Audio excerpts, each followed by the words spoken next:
Yuk. Ini rasanya kayak gitu, di squeeze. Dia tuh nggak lagi. Tuh.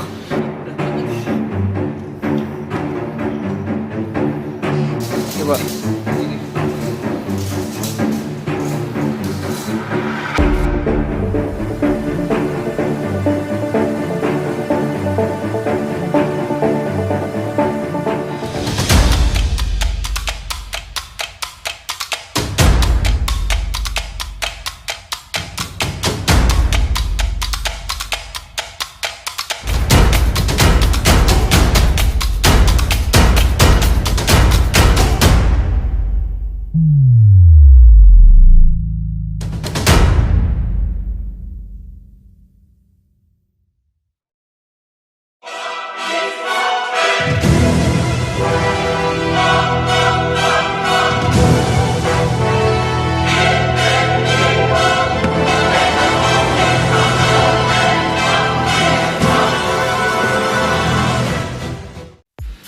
Halo sahabat, ketemu lagi di Lucky Hakim Channel. Pada video kali ini kita akan membahas tentang ular baru piaraan saya.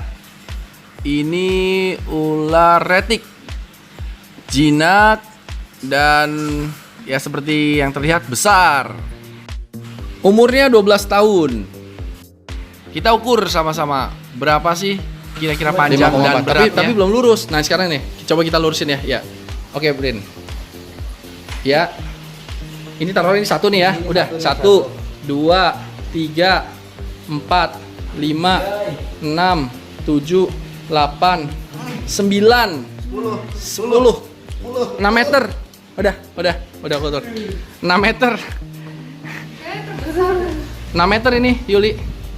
Yang saya operasi di klinik paling cuma 4,5. 4,5 ya. Iya. Dia 6 meter panjangnya. Umurnya 12 tahun ini. Kalau di alam bisa lebih besar lagi, Mas. Bisa. Karena makanannya lebih variatif plus dia olahraga kan. Kayak exercise. Berenang dan naik turun pohon. Kali ini kan dia cuma di rumah doang. Pijatnya di leher, Brin. Taruh lehernya si Abrin coba. Kayak apa? Kan ukuran anak Indonesia rata-rata kan sekamu. Coba cek dulu. Kacamatanya pinggirin. Kacamatanya mana sini? Gimana? Pinggirin gitu dulu. kan? Nah, ya. Ditaruh di leher coba kayak apa? Nah, kamu muter sekali lagi. Coba bangun, Brin. Bangun bisa kuat nggak? Berdiri. Ini kesini lagi. Berdiri. Ya. Nah, ini ke sana lagi. Ini ke kanan lagi. Ini kalau dilibet kita nggak bisa nolongin juga sih. Tapi nggak apa-apa lah, Brin. Umur udah ditakar. Coba, Brin. Nah, berdiri kamu. Kuat nggak?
ribet kayak apa? Selesai sih kita Yuli udah mainin. Udah nggak tahu. Dia itu nggak lagi ngelibet saya, dia cuma pegangan. Ini beratnya 55 kilo, tapi tenaganya mungkin 100 kilo lebih. Ini saya nggak bisa gerak nih.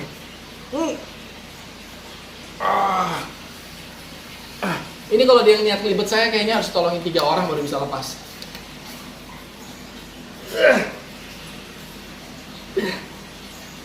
Itu udah mulai tuh. Ini udah mulai. Yang penting jangan sampai di leher aja. Oke. Ini saya tuh kayak dipeluk sama, disekep sama orang keker. 3 orang kali rasanya. Ini ototnya sini, ini neket ke sini. Ini tangan saya nggak bisa gerak. Dia nggak ngelibet, dia cuma pegangan doang. Nggak bisa gerak ini udah. Yang masih bisa gerak ini doang nih. Ini nggak bisa gerak.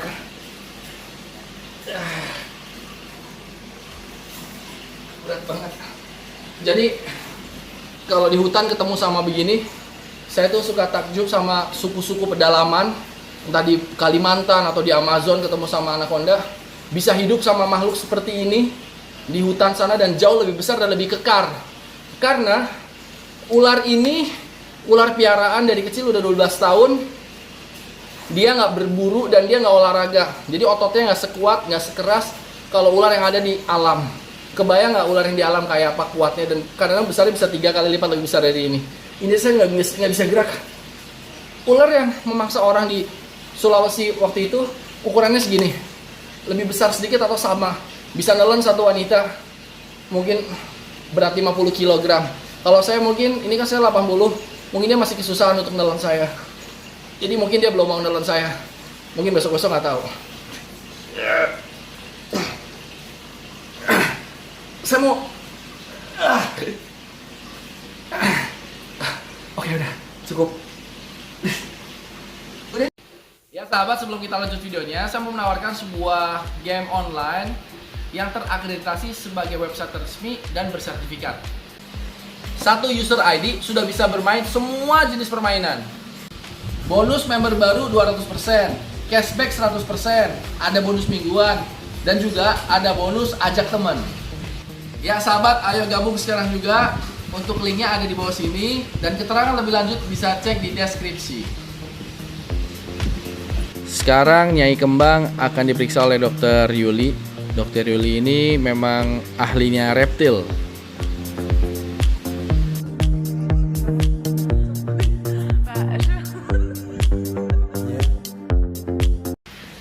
Ya, kalau menurut Dr. Yuli, jadi ular saya yang besar ini kan namanya Nyai Kembang. Si Nyai Kembang ini gimana dilihat dari ininya, yang pemeriksaan secara visual tadi?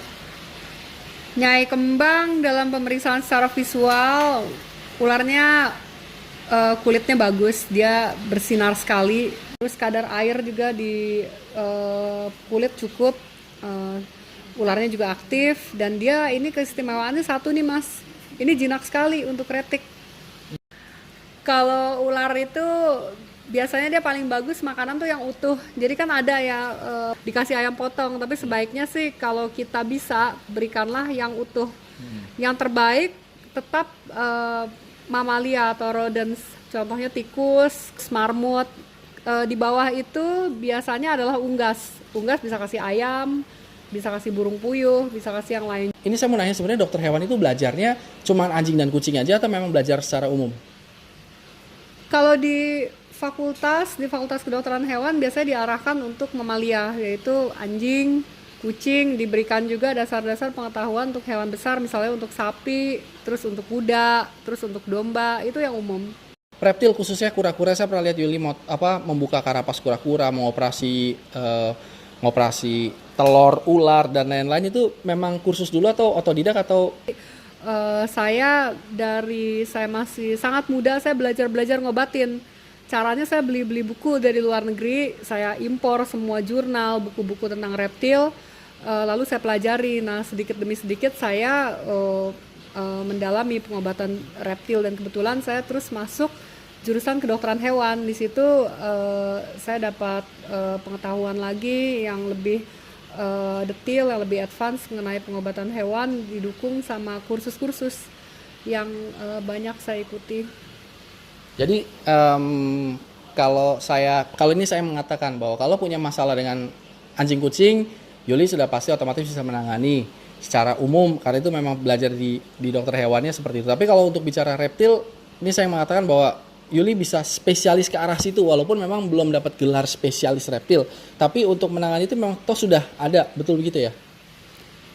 Kalau spesialis betul Mas bahwa kita belum ada programnya di Indonesia, itu harus ambil di luar negeri. Yang kita ada sekarang hanya sampai saat ini special interest. Jadi kita itu tertarik sama bidang hewan apa dan kita perdalam di bidang tersebut. Dan Yuli saat ini memang interest terhadap urusan reptil. Ya, saya punya special interest di bidang reptile medicine. Oke. Terima kasih banyak Yuli. Terima kasih sahabat sudah menyaksikan video ini. Mudah-mudahan terhibur dan mudah-mudahan lagi bisa bermanfaat.